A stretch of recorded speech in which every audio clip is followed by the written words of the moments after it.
Sa iba pang balita, minsan na raw tinangka ni Cristina Ponce Enrile na patayin ang kanyang asawang si Senador Juan Ponce Enrile.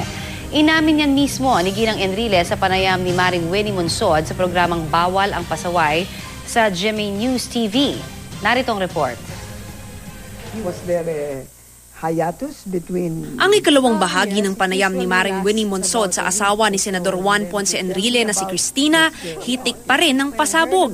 Ayon mismo kay Cristina, umabot ng 38 ang naging babae ng kanyang mister at may nakatago raw siyang listahan ng kanilang mga pangalan.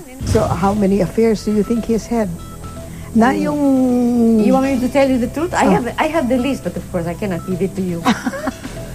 Honestly, you actually have a list? I have a list. Why do you have a list? Because I enjoy. And then saying, oh, this girl is this. What the names I call them. See? And they're not very nice, the names that I call them.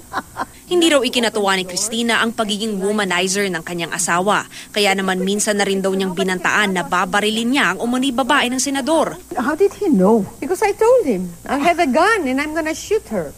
May pagkakataon rin daw sa kanilang pagsasama na kanyang sinira ang opisina ng senador dahil sa galit. I wanted to wreck everything, and I did it. There was a pot with soil and plants. I opened one of the drawers and cracked it inside. Inamin din ni Cristina na dati na rin daw siyang nagtangkang patayin mismo ang kanyang asawa. You were going to kill him?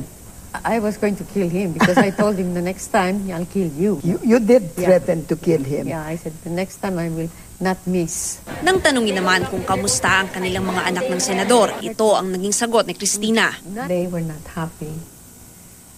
But they had to tolerate it because he is their father. Hindi raw biro ang maging asawa ng isang opisyal ng gobyerno. Pero kahit na aktibo pa si Enrile sa politika, hindi raw nang himasok si Cristina sa trabaho ng kanyang asawa. Because sometimes I like my privacy. And I don't like to be in the limelight all the time. Nauna nang sinabi ni Senador Enrile na hinala ng kanyang asawa ang pahayag ni Cristina ukol sa kanya umanong pambababae.